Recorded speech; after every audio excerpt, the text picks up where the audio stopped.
नमस्कार मंडळी. So finally थोडीशी रिकव्हरी मार्केटमध्ये आलेली आहे.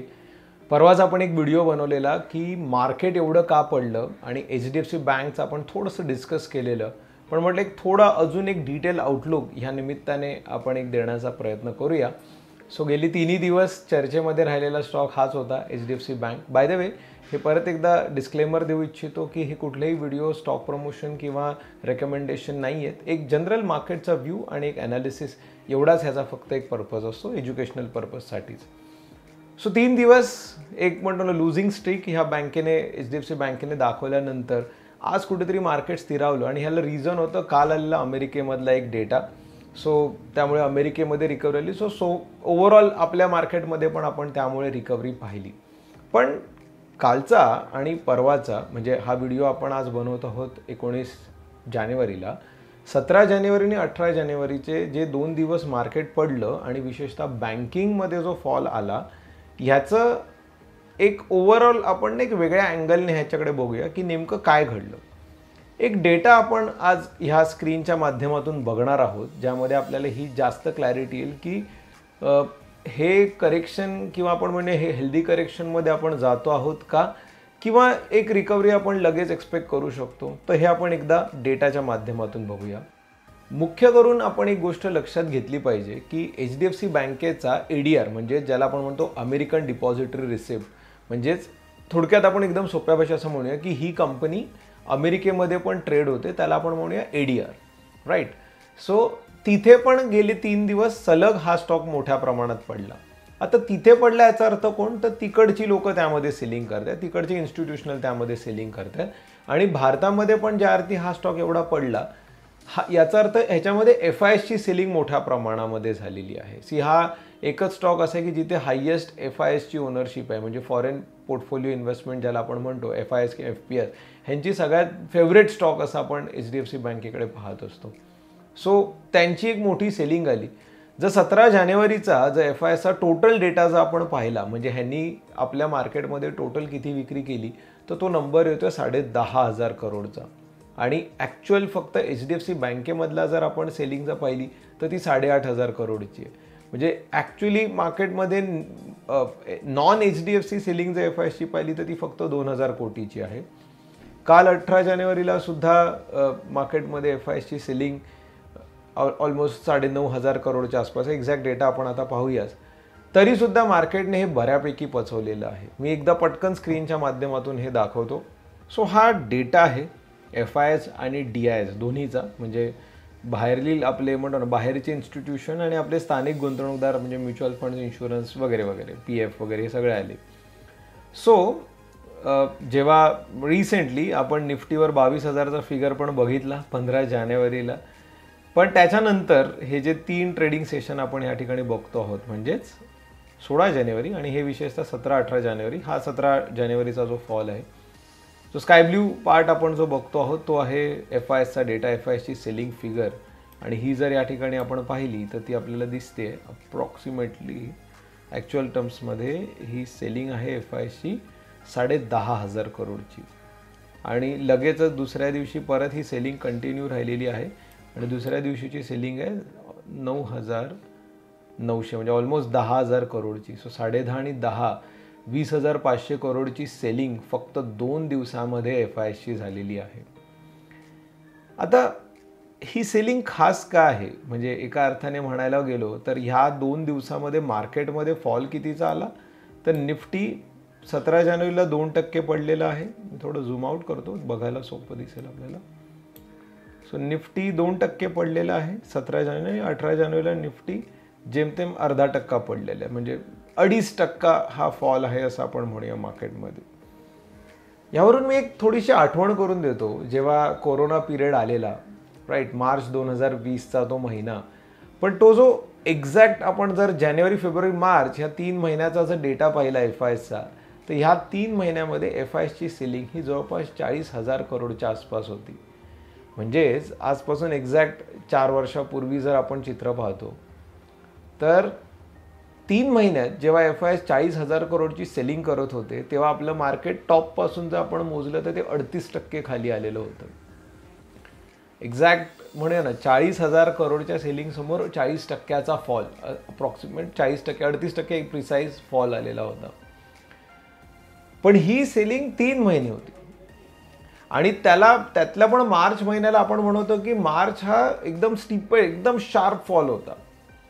आता 2 दिवसामध्ये म्हणजे जेवढं त्यांनी 3 महिन्यात विकलं त्याच्या अर्ध त्यांनी फक्त 2 दिवसात सेलिंग केलेली आहे आणि तरी सुद्धा आपलं मार्केट फक्त 2.5%चा फॉल येतो. याचा अर्थ कोणतरी मार्केटला काय म्हणूया स्ट्रॉंग घट्ट धरून आहेत आणि हे 2 मोठे फॅक्टर्स, एक म्हणजे म्युच्युअल फंड्स आणि दुसरं म्हणजे रिटेल. आपल्याला एक गोष्ट माहिती आहे की ह्या गेल्या संडेलाच आपण एक याच्यावर खास वेबिनार पण घेतला की म्युच्युअल फंड इंडस्ट्री 50 लाख कोटीची झालेली आहे. दर महिन्याला ऑलमोस्ट 18,000 करोडपेक्षा जास्त SIP फ्लो येतो आहे आणि ह्यामुळे एक गोष्ट अशी घडते आहे की ॲट एव्हरी पॉईंट काय म्हणूया at every junction mutual funds मोठ्या प्रमाणात पैसा लावत आहेत. त्याचबरोबर डीमॅट अकाउंट होल्डरची संख्या पण खूप मोठ्या प्रमाणात आपल्याकडे झालेली. ह्या सगळ्याचा एकंदरीत जर आपण रिझल्ट म्हणायला गेलो तर कुठलाही छोटा फॉल हा सहज आता मार्केट ॲब्झॉर्ब करतं आहे आणि म्हणून आपण बघतोय की एक 10,000 करोडची टोटल 20,000 करोड 2 दिवसांची विक्री ही मार्केटने सहज पचवली. विचार करा 20,000 करोडची सेलिंग जर समजा चुकून 2020 मध्ये आली असती, आपल्या मार्केटला लागोपाठ 2 दिवस लोअर सर्किट्स लागले असते, त्यापेक्षाही कदाचित भयानक परिस्थिती घडली असती. पण आज तसं होत नाही आहे आणि आपलं मार्केट काय म्हणूया एक रेझिलियंट हा जो शब्द आम्ही पहिल्यांदा 2021 मध्ये वापरला, हा रेझिलियन्स आपल्याला पुन्हा पुन्हा पुन्हा आपल्या मार्केटमध्ये दिसून येतोय की प्रत्येक फॉल आपलं मार्केट सहजरित्या पचवतं आहे. अजून एक थोडासा डेटा आपण बघूया की म्युच्युअल फंड्सनी नेमकं कशा रीतीने ह्या 2 दिवसामध्ये मार्केटला सपोर्ट केलेला आहे. सो रिटेलचा तर डेटा कधी येणारच नाही आहे, पण DISचा डेटा जर आपण पाहिला 17 जानेवारीला DISनी 4,000 करोडची बाईंग केलेली आहे आणि 18 जानेवारीला हीच बाईंग ऑलमोस्ट 6,000 करोडची आहे. सो 20,000 करोडच्या सेलिंग समोर 10,000 करोड म्युच्युअल फंड्स बाय करत आहेत. म्हणजे काय स्ट्रेंथ झालेली आपल्या इंडियन इकॉनॉमीची आणि विशेषतः म्युच्युअल फंड इंडस्ट्रीची की जे एवढ्या मोठ्या प्रमाणात मार्केटला धरून ठेवतात. ऑफकोर्स याच्यामध्ये इतर इन्शुरन्स आणि विशेषतः LICचा पण एक मोठा भाग असणारच आहे, पण आज एक लार्जेस्ट प्लेयर ह्याच्यामध्ये हा म्युच्युअल फंड इंडस्ट्री झालेली आहे. मागे पण एकदा आम्ही ह्यावर तुम्हाला सांगितलेलं की जो आपण एक ऑगस्ट सप्टेंबर ऑक्टोबर पण जो फॉल पाहिला त्यावेळी पण आपण पाहू शकतो की FISची ओव्हरऑल सेलिंग होती ऑगस्ट सप्टेंबर ऑक्टोबर ह्या महिन्यात आणि त्याच महिन्यात आपण निफ्टीने 20,000चा जो आपण म्हणतो ना एक हिस्टॉरिकल माइलस्टोन अचीव केलेला, त्या पिरियडमधली पण जर आपण सेलिंग पाहिली तर ती ऑलमोस्ट 76,000 करोडच्या आसपास होते दिस ऑगस्ट, सप्टेंबर आणि ऑक्टोबर. आणि त्याही समोर म्युच्युअल फंड्स कन्सिस्टंट बायर दिसत आहेत आपल्याला. सो इवन इन रिसेंट जर आपण पाहिलं 18 जानेवारीपर्यंतचा जर डेटा पाहिला तर नेट 20,000 करोडची सेलिंग आहे FISची, कारण पहिले 15 दिवस बाईंग होती त्यामुळे नेट तसं बघायला गेलं तर सेलिंगच दिसते 20,000 करोड. त्याही समोर आपण पाहतोय म्युच्युअल फंड्स नेट बायर्स आहेत. एक्सेप्ट ह्या कॅलेंडर इयरमधलं जर आपण पाहिलं किंवा ह्या फायनान्शियल इयरमधलं पाहिलं तर मे आणि जुलै हे 2 छोटे फिगर जर सोडले तर ओव्हरऑल हे नंबर्स खूप स्ट्रॉंग आहेत जे मार्केटला वर ठेवण्यासाठी खूप सफिशियंट आहेत. आणि म्हणून आपण बघतोय की ह्या फॉलमध्ये मिड अँड स्मॉल कॅप पडत नाही. मी ह्यावर एक स्पेशल वेबिनार घेतलेला ज्यामध्ये पूर्ण 1.5 तास आम्ही ॲनालिसिस करून सांगितलेलं की ही इंडस्ट्री कशा रीतीने ग्रो झालेली आहे, इव्हॉल्व झाली आणि कशा रीतीने पुढे जाते आहे. मेजर पैसा जर म्युच्युअल फंडचा जर मिड अँड स्मॉल कॅपमध्ये येतोय, त्यामुळेच आपण बघतोय की जनरली असं कधी होत नाही की लार्ज कॅप पडले आणि मिड अँड स्मॉल कॅप कमी पडले. लार्ज कॅप पडले तर मिड अँड स्मॉल कॅप जास्त पडतात, पण ह्या 2 दिवसामध्ये आपण हे पाहिलं की फक्त HDFC बँक आणि सिलेक्टेड लार्ज कॅप पडले, बट बाकी मार्केट सस्टेन करून गेलं.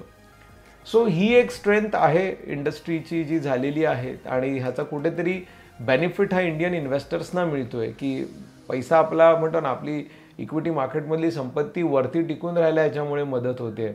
आणि जर हा असाच फ्लो राहिला किंवा ही जर स्ट्रेंथ अशीच राहिली, 18,000 करोड जर म्युच्युअल फंडची एक फक्त SIP फिगरच येते, बाकी पैसा येतोय जो तो वेगळा, तर मला असं वाटतं मार्केटमध्ये आपल्या मोठा फॉल येणं फार अवघड आहे. त्यामुळे जर कोणी म्हणतो ना जसे स्पेक्टॅटर राहिले असतील मार्केटमध्ये, ज्यांची खरेदी करायची राहून गेली, त्यांना तर एक मोठा फॉल, मोठा शार्प फॉल मिळण्याची शक्यता फार कमी आहे. त्यामुळे म्हणून ना, buying every deep is a buying opportunity, अशा पद्धतीने मार्केटमध्ये इन्व्हेस्ट करत राहणं हेच ह्यावर मला असं वाटतं सोल्युशन आहे. बाकी या व्हिडिओच्या माध्यमातून फक्त एवढंच मांडायचं होतं की एक इंडियन इकॉनॉमीचा एक स्ट्रॉंग रेझिलियन्स दिसून येतोय. जसं इकॉनॉमीचा दिसतोय तसंच आपल्या आता मार्केटचा पण दिसतोय. हे मार्केट कुठेतरी बुलेट प्रूफ होत चाललेलं आहे. कधी कधी असं वाटतं की तेजी तर सगळ्यांना आवडते, पण थोडंफार करेक्शन पण येणं गरजेचं आहे, फॉल येणं पण गरजेचं आहे. कारण त्या करेक्शन नंतर जी परत रिकव्हरी येते ती पण मग त्यामुळे एन्जॉय करता येते. तसं चित्र हल्ली एवढं दिसत नाही, त्याचं पण एक थोडंसं वाईट वाटतं. पण ठीक आहे, लोकांचा पैसा वाढतोय हीच एक समाधानाची बाब मानूया. बाकी इंटरिम बजेट आणि ह्या सगळ्या गोष्टी पण आपण हळूहळू ह्या वेगळ्या वेगळ्या व्हिडिओजच्या मार्फत, वेबिनार्स मार्फत समजून घेणारच आहोत. मार्केटमधील पुढील वाटचालीसाठी खूप खूप शुभेच्छा. धन्यवाद.